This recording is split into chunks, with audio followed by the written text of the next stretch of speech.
Eu queria repercutir um levantamento da Folha de São Paulo, que traz aqui, aponta o fato que realmente chama muita atenção de todos, né? O fato que o Conselho Nacional de Justiça, o nosso CNJ, órgão responsável por fiscalizar o Poder Judiciário brasileiro, pagou nada mais, nada menos que R$3.400.000 em penduricalhos a 50 juízes auxiliares que que atualmente trabalham ou passaram pela instituição. Isso apenas nos primeiros 5 meses desse ano, tá? As informações, David de Tarso, estão no sistema de transparência do próprio órgão. Mas me diz um negócio aqui, David, quanto que isso significou nos salários desses magistrados? O que o CNJ alegou com esse levantamento? Olha, Marinho, esses penduricalhos, eles inflam os salários acima do teto constitucional, que é estabelecido em 46.366, mas em defesa, o Conselho Nacional de Justiça disse que o pagamento é uma forma como todos os órgãos públicos, de todos os poderes, em parcela de caráter indenizatório, que não integram ou computam para fins de observância do teto constitucional. Quis explicar, né, que realmente isso está previsto na Constituição. Mas, se a gente observar o salário de um juiz, que é lá de 46 mil no máximo, mas para quem recebe menos, 44 mil, e colocar esses penduricalhos, né, fazer a conta de 44 mais 68, que dá a divisão de 3,4 milhões de reais, a gente tem juízes recebendo até 100 mil reais por mês. Porque aí tem diárias, tem uma série de questões que são previstas.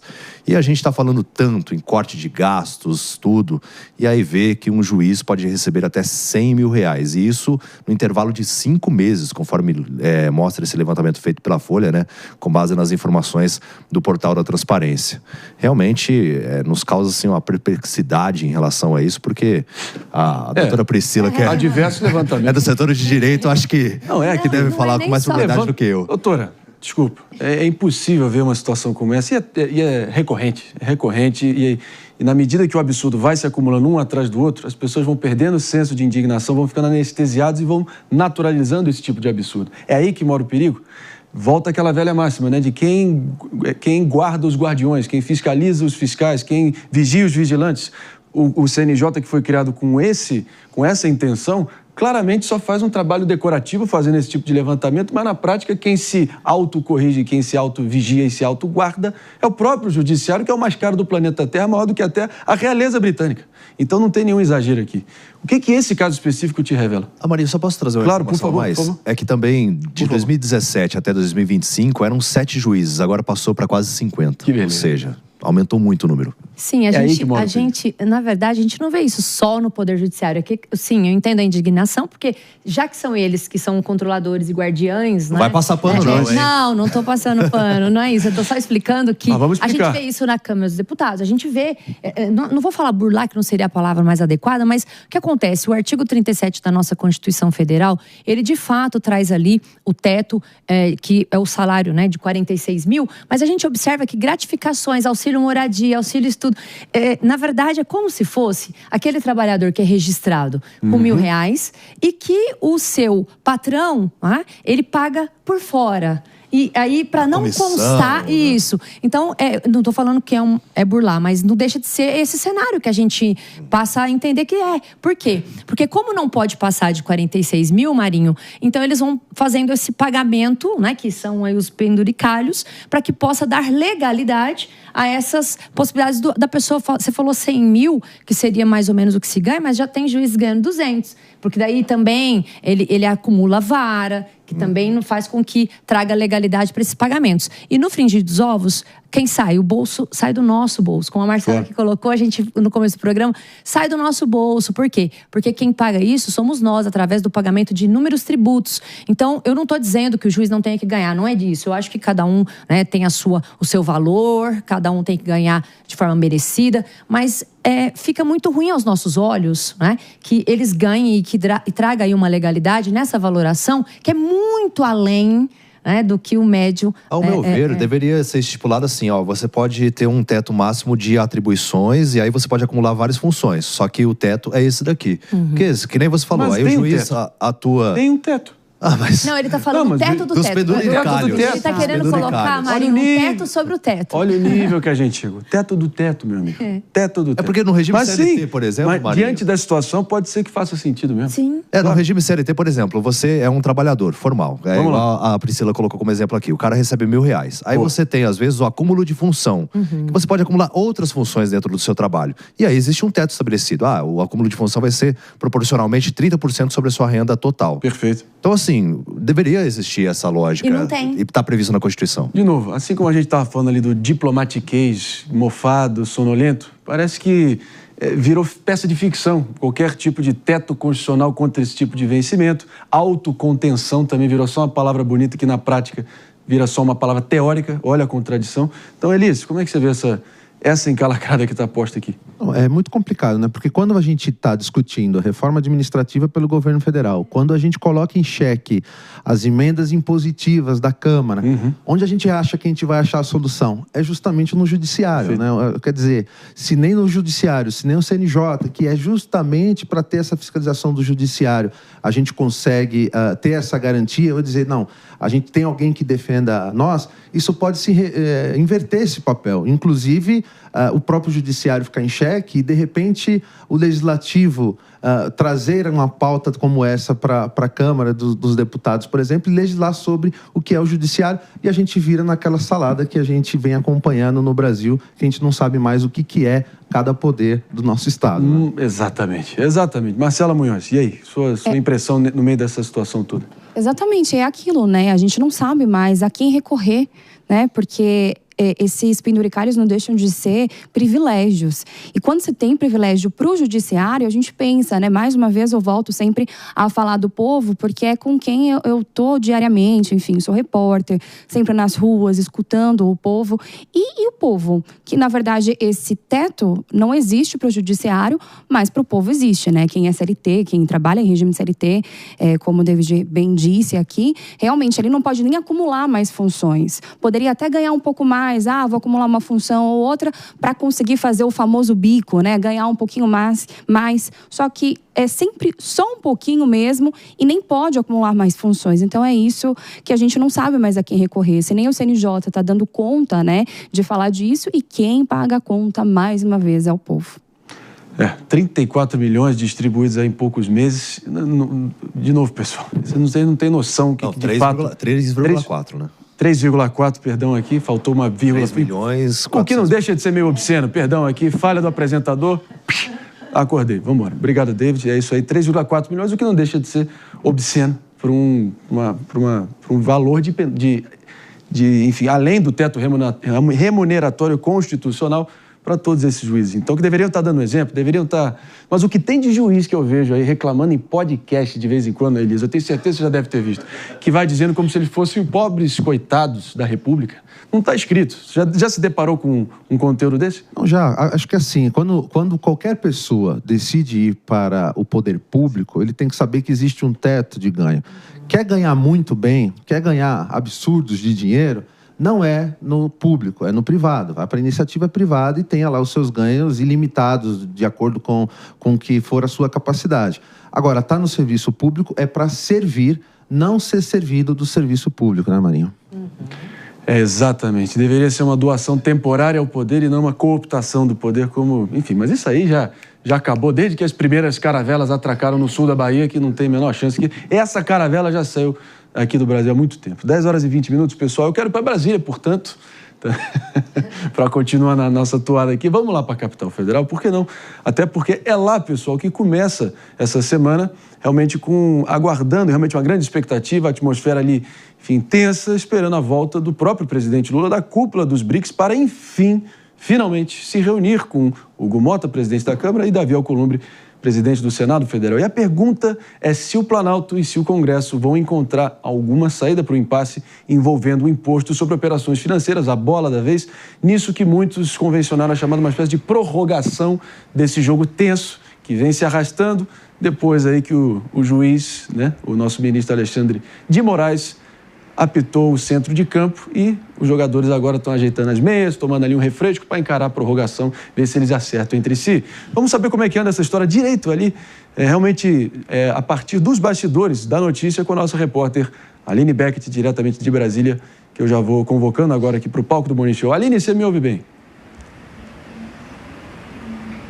Oi, bom dia, André, para você. Bom dia a todos aí no estúdio e a todos que nos acompanham. Isso mesmo, o presidente Lula deve retornar da cúpula dos BRICS, do Rio de Janeiro, hoje no final da tarde, às 17 horas, está previsto para ele estar retornando aqui para Brasília. E a expectativa nos próximos dias é de um encontro entre ele e os presidentes do Senado, Davi Alcolumbre, e também da Câmara dos Deputados, Hugo Mota. A pauta central é justamente essa abordagem em relação ao IOF, acalmar as tensões em relação a tudo o que foi gerado, a forte tensão que foi gerada em relação à derrubada do decreto que foi editado pela Presidência da República. A interlocução entre Executivo e Legislativo ganha agora um novo impulso depois da decisão do Supremo Tribunal Federal em suspender os efeitos dos dois decretos, tanto do Legislativo quanto do Executivo, e aí já com uma audiência de conciliação marcada para acontecer no dia 15 de julho. Mas o presidente Lula não se encontrou ainda com os presidentes, não tomou ainda uma nova decisão em relação à arrecadação às contas públicas, mas ele vem fazendo alguns acenos aos presidentes do Congresso Nacional. Em um evento sobre a Petrobras, Lula ressaltou que a relação com o Congresso é agregadora. Ele disse, abre aspas, sou grato ao Congresso. Quando tem divergência, é bom. A gente senta na mesa, vai, conversa e resolve. Fecha aspas. Essa declaração dele, então, reforça uma certa disposição ali por parte do Palácio do Planalto em conversar e entrar em um consenso com o Congresso Nacional, até porque tem pautas prioritárias aí na agenda do governo que precisam ser cumpridas até 2026. Então, essa reunião deve acontecer entre terça e quarta-feira, que são os dias que o Congresso está em atividade aqui em Brasília, isso também conforme sinalizada pela Advocacia Geral da União à imprensa. Então, buscando um consenso em torno do IOF e outros temas sensíveis também, como, por exemplo, emendas parlamentares, incentivos fiscais e medidas compensatórias, como, por exemplo, a aprovação de isenção para quem ganha até R$5 mil ali no imposto de renda. Então, o ambiente de cordialidade, ele abre aí um caminho para poder evitar conflitos futuros e garantir a aprovação de projetos que são de interesse por parte do governo federal. Aproveito também para destacar que a ministra do Planejamento, Simone Tebet, deve estar amanhã na Comissão Mista de Orçamento do Congresso Nacional para poder fazer a apresentação da Lei de Diretrizes Orçamentárias para 2026 para o orçamento já de 2026, onde começa esse debate aí. Então, o governo precisa alinhar um certo consenso com o Congresso antes de encerrar as atividades legislativas no dia 17 de julho, porque no dia 18 os parlamentares já entram de recesso. Eu volto com você, André. É isso aí, Aline Beckett. Obrigada pelas informações, pelos esclarecimentos. Panorama completo, como sempre, a gente volta com você ao longo da semana. Agora, o desgaste de todos os envolvidos é absolutamente visível, né? Ninguém aguenta mais essa história, mas, de novo, olhando de fora, porque na vida, na política e nos negócios, a percepção é a realidade para muitas pessoas, né? A percepção pública, no final do dia, vai ser de um governo que basicamente está numa situação pré-falimentar, quase ali em recuperação judicial, e está precisando, enfim, ao invés de cortar gastos, de tentar moralizar os custos, de realmente afivelar o cinto de segurança, ele pede mais um empréstimo e mais grana para os seus credores, né? Então, isso não fica de pé, eu acho que tende... O maior rechaço disso foi a postura do Congresso, que com todos os defeitos, e são muitos, ainda é o espelho mais próximo da vontade popular, não é isso, Elias? Não, exatamente. E é muito curioso, né, Marinho? Porque você vê, é muito estranho você perceber que o Supremo Tribunal tem que entrar, né? O ministro Alexandre de Moraes, que fez bem também em falar, peraí, vocês têm que sentar e conversar como dois adultos, né? Cancelou a medida de todo mundo. Cancelou, não tem vitorioso. Zerou o jogo. Né? 0-0, senta aqui, ó, vocês querem brincar, eu não quero saber de quem é a bola, mas vocês vão ter que jogar junto essa bola aqui. Então, assim, quando você para olhar que você precisa do Supremo Tribunal Federal dizer que o governo precisa conversar com o Congresso, tem uma coisa muito errada aí, porque o Congresso e o governo sabem que não precisa de intervenção do STF para poder sentar e negociar. E aí vem o presidente dizendo que não, nós temos total diálogo. Ué, por que já não fez antes, então? Vamos lembrar, né? O presidente quis impor goela abaixo o IOF. Isso custou caro ali pelo presidente da Câmara, que aí também a gente tem ali uma discussão interna agora entre Senado e a Casa Legislativa e a Câmara, justamente porque o Hugo Mota tem entregado muito voto e disposição e pautas que podem até, né, como a gente bem colocou, diante de todas as dificuldades, tem até dito que existe a possibilidade de rever a questão das emendas, o próprio Hugo Mota, e tem colocado em escanteio o Alcolumbre, né? O Alcolumbre está sendo uma figura ali que está sendo apequeninado pelo Hugo Mota. E com isso você gera essa tensão entre as duas casas legislativas. O presidente, justamente, perdido como sempre, né, indo no BRICS, tentando reaver sua imagem, mas jogando no colo do STF, que fala, opa, peraí, vamos zerar o jogo e agora vocês vão conversar. Enquanto isso, diz que não tem uma derrota, mas é uma derrota para o governo também, embora o governo falou que não, isso não é uma derrota, a gente vai sentar para chegar no que é melhor. Mas no final do dia, a conta é a ineficiência do governo, quem vai pagar a conta somos nós, né? Meus amigos, lá vamos nós para a prorrogação. Parece que a gente está diante de mais uma luta histórica, David de Tarso, né? Depois de Leônidas e os 300 de Esparta, parece que nós vamos ver agora Lula e os 500 do Congresso. Vamos ver onde é que isso vai parar, mas, sinceramente, eu não vejo muita chance de prosperar. Mas, em algum momento, vai ter que dar certo. Eu vou partir para um rápido break. Para quem está nos ouvindo pela Rede Jovem Pan de Rádio Morning Show, segue a todo vapor e volta para vocês já. David, sua expectativa olhando adiante, ainda mais tendo que ver o ministro Alexandre de Moraes quase que atuando como uma mãe que junta os filhos ali depois deles brigarem e forçando eles a se juntarem, darem os dedinhos, fazerem as pazes para ficar tudo de boa, né? É isso que a gente está diante, essencialmente, nesse momento. O adulto na sala, né, Marinho? O Alexandre de Moraes realmente vai ter que ser a pessoa para colocar os dois para conversarem, sendo que esse diálogo deveria ter sido feito antes. Ou seja, a articulação política é feita dessa maneira. Você conversa com o Congresso Nacional, explica o porquê que você precisa daquele recurso, vê se é viável ou não e coloca para ser votado. Mas o que o governo fez? Com base na canetada, foi lá e estipulou o IOF. E o Congresso reagiu, estipulando então que não fosse, convetando. E aí convocou o STF. Que agora chamou para, novamente, como você diz, a prorrogação. Vamos conversar, vamos sentar, amiguinhos, e dialogar?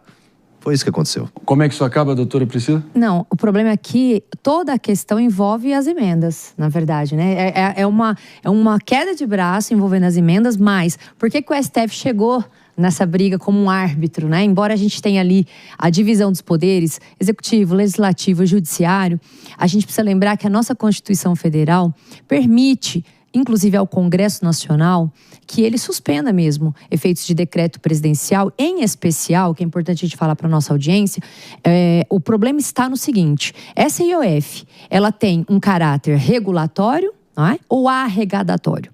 E essa é a grande questão. A discussão é isso, por quê? Por que o Congresso pediu para suspender? Porque eles entenderam que, e eu também entendi assim, particularmente, sim, que foi forma de arrecadar, forma de arrecadar para o governo e não regular, trazer aí a distorção histórica do tributo. E aí, por causa disso, o nosso Congresso suspende. Aí vem o presidente, né, com a equipe, fala, não, pera lá, não é assim, vocês não podem suspender, vocês não teriam o poder para isso, já que há uma excepcionalidade quanto a essa suspensão. E aí chama o árbitro, né? Que não seria, na verdade, um árbitro, e sim um jogador, porque nós não temos hierarquia entre os poderes, digamos assim, ou não seria para tê-lo. E aí vem o ministro, suspende e marcaram, então, para o dia 15, essa audiência conciliatória, né, que a gente espera que se resolva. É claro que a resolução disso, eu penso, que estará nas mãos das emendas parlamentares, Marinho. Isso aí não podemos perder de vista também, que a emenda virou a galinha dos ovos de ouro, e quem é que vai ter, de fato, acesso a esse galinheiro premiado, Marcela Munhoz? E aí? Não, o que isso parece... é um fator decisivo no meio dessa equação toda, não dá para só achar que é só o IOF. O IOF está ali roubando as manchetes, mas por trás tem uma grande negociata e interesses pesadíssimos em contenção, né? Exatamente. O que parece é meio que uma disputa por influência. Vamos ver quem que influencia mais? Eu do lado de cá e você do lado daí, né? Só que agora a gente espera que essa reunião realmente eles cheguem ali num consenso, porque, como a Priscila bem disse aqui, está parecendo mais algo para arrecadar do que realmente regulamentar, do que você conseguir chegar ali e deixar tudo equilibrado. Não, agora tem um ponto que eu acho curioso nisso tudo, que é... Por favor. existia uma aposta muito grande que o STF estaria partidarizado, né? E com essa postura do Alexandre de Moraes de ser de fato mediador, isso cai por terra também, né? Tinha ali a oposição falava, não, estão querendo ganhar na toga o que não conseguiu ganhar na articulação. Então, acho que vale a pena a gente deixar claro, né, que a postura do Alexandre de Moraes, ela foi muito assertiva nessa ocasião, né? Perderam no voto, agora querem ganhar no veredito. A gente ouviu isso muito. Vamos ver como é que de fato vai se desenrolar. Mas, enfim, ao que tudo indica, o que está mais fácil? Lula se entender com o Congresso antes da eleição de 2026 ou o Palmeiras ganhar o Mundial, David de Tarso? Olha, quando você fala de futebol, você atrai mais hater do que propriamente falando de política, viu, Marinho? A todos os meus amados palmeirenses aqui, um beijo. Tô brincando. Vamos. Senso de humor, por favor. Inclusive, eu tô de verde hoje em homenagem a eles, só que não. Agora, você trouxe um ponto que eu acho que também é interessante a gente analisar, quanto às falas proferidas depois. Vamos falar sobre todas as falas proferidas. Me perdoa a interrupção, só para recepcionar os ouvidos atentos de todo mundo sintonizado pela Rede Jovem Pan de Rádio. Morning Show segue a todo vapor.